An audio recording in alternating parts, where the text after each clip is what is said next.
Okay, so last one I'm going to do today, it's another video request, so thanks so much. This one is from DC, and it is regarding INTJs and ISFPs, and she is, or he is bringing this forward after the previous videos on myself with my ISFP husband. And so they want to know a little bit more about the ISFP in general in my relationship. And so I thought this was good. So they brought up some really interesting points about what they've observed, I believe. And they bring up things like ISFPs are reserved, love freedom, and they love loving, like being in a relationship, I would assume. I think that's what they're bringing up. So I have to say, I agree on the reserved. My husband has only started to become less reserved, and for myself, I think it's fantastic. I don't want to have someone who's the life of the party with me. By all means, they're great to meet ad hoc and be friends with, but to live every day with the person that is out there is intense. I'd rather have someone that is reserved, and usually reserved means that you get to know them. They're a puzzle, and to be honest, with my experience, the puzzle never has all the pieces complete. There's always something new, a nuance that is coming through with him that makes it interesting and dynamic. I find with people that are just open and out there, what you see is what you get, and that gets a little dull, I guess. And I guess, the complexity of the ISFP and being a bit more reserved. Loving their freedom, absolutely. I mean, I think that for myself personally, my ISFP husband would hang out with me 24/7, but I don't think he thinks of me as the crowd. He wants to hang out with me because the amount of input he puts in isn't very much. And for the most part, I need away time 1,000% more than he needs away time. And that's okay, I think, for him. He does get a little bit more lonely because I don't spend a ton of time with him, but when I do, I want to spend quality time with him.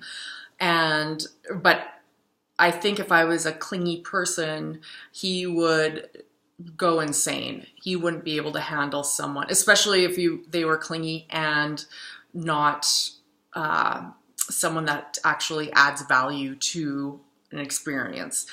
The other part is loving. Oh my goodness, they are I don't even know what to say. They're like the golden retrievers of the MBTI, and I'd love to hear ISFP's thoughts on this, but it's true. They're so loving. They're reserved loving. It's hard to describe. Once you're in their close circle, they are so kind and would do anything for you. Do they make mistakes? 100%. But they are definitely genuine people, and they love to be in a loving relationship. They cannot handle, because their intuition is so off the charts, but they don't know how to articulate their intuition. They just know something. They know when something's wrong. And so anyone that is two-faced or being passive aggressive just absolutely drives them nuts. They want someone they know unequivocally that person loves them, and they're just, again, happy campers. They're great. Then this DC goes on, mentions that they're also hurt over advice, hurt easily, and issues with commitment or lack of determination. So again, I'm only using my experience with my spouse, so everyone is obviously a different human. regarding hurt over advice, a ton of that. If you are touching on something that is already a sensitive topic, it is a no-fly zone to talk about anything regarding advice. Do I, as an INTJ, adhere to that?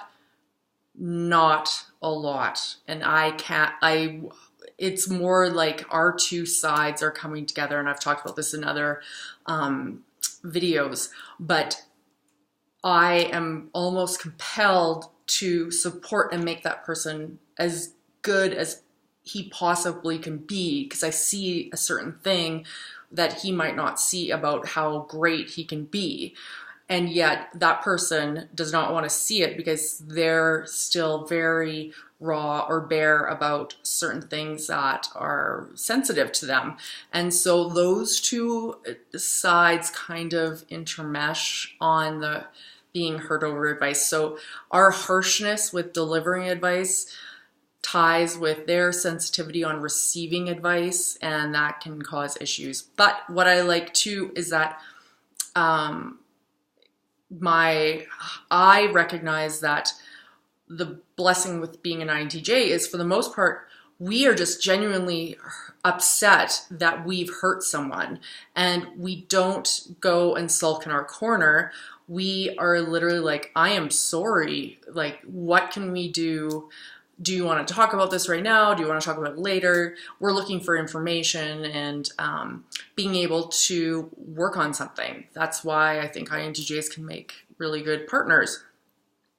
And with the hurt easily, sometimes they just need to kind of go and take some time, because they aren't really self-introspective. So they aren't sitting there and analyzing themselves to the same level as us. So when we say something that's pretty direct or something that really hits home for them, it's something that they are forced to actually think internally about instead of just going through their everyday. And again, I'm making a ton of generalizations. I'm speaking only to my relationship. Then the hurt easily, it stems with that. I have to say, with my ISFP spouse, he does not get hurt easily.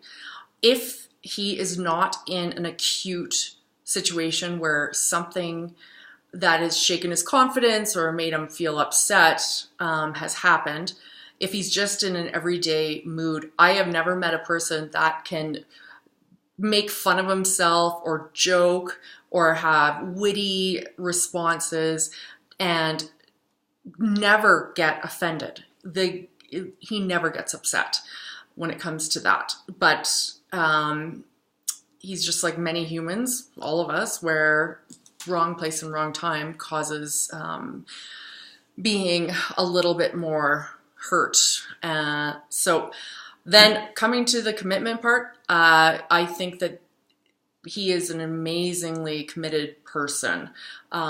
He just, once he's settled in, he's good. And it's actually a great partnership, I find, with myself as an INTJ, because neither of us think or analyze anything to do with the relationship, because first of all, we're probably too tired to think like that. But there's just an underlying commitment there that once you have that trust established, it's pretty solid. Lack of determination. I don't see that with my ISFP spouse. He definitely is determined and goes after things.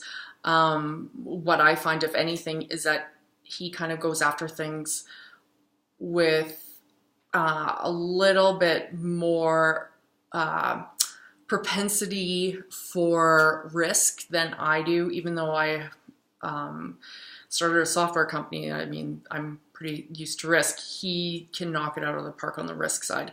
So I think it's the creative side of things, the imagination, the passion, and that's what comes into play when it comes to the drive and where he's going.